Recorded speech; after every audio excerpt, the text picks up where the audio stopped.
8 films et 30 ans que Tom Cruise et son personnage Ethan Hunt courent, mais après quoi? Probablement le contrôle total sur Mission Impossible, la franchise dont l'acteur producteur est le maître absolu et dont le point d'orgue de Final Reckoning est présenté à Cannes en même temps qu'il sort en salle. Au début des années 90, Tom Cruise est une mégastar aussi bien capable de s'illustrer dans Top Gun que de s'épanouir chez Scorsese. Avec Paula Wagner, il décide de se lancer dans la production. Ce sera Mission Impossible, sa série d'enfance préférée, qu'il va tailler à sa mesure. Dans le premier épisode en 96, il impose le très respecté Brian De Palma à la réalisation et un casting 4 étoiles pour un film d'espionnage paranoïaque ponctué de scènes d'action marquantes dans lesquelles Tom Cruise se donne à fond.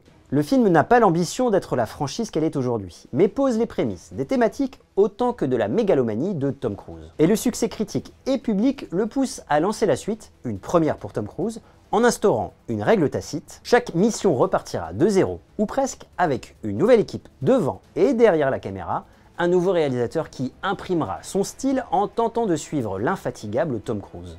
Ce n'est pas vraiment concluant avec le deuxième volet signé John Woo, mais pour les deux suivants, Tom Cruise fait appel à J.J. Abrams, créateur de Lost et d'Alias, puis Brad Bird, issu de chez Pixar, soit deux réalisateurs qui ont déjà montré leur talent, mais qui travaillent là leur tout premier gros film, idéal pour laisser les coups des franches à leur acteur-producteur. À partir de l'épisode 5, Tom Cruise engage Christopher McQuarrie, fidèle collaborateur de longue date et bon faiseur entièrement dévoué à la star. Mission Impossible devient le meilleur véhicule pour promouvoir sa personnalité 100% engagée pour le cinéma. Là où les épisodes 3 et 4 remettaient l'équipe d'Ethan Hunt au centre du film, les Missions Impossibles de McQuarrie se recentrent sur l'increvable agent secret, tandis que la franchise, elle, se recadre sur Tom Cruise.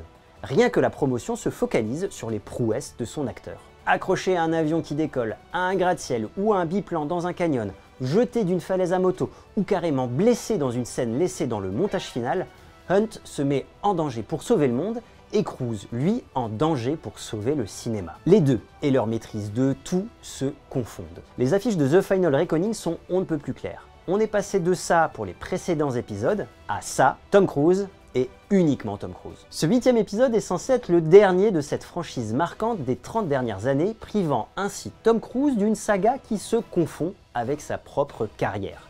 Si c'est la fin d'Ethan Hunt, c'est aussi celle d'une certaine idée de Tom Cruise. I need you to trust me. One last time.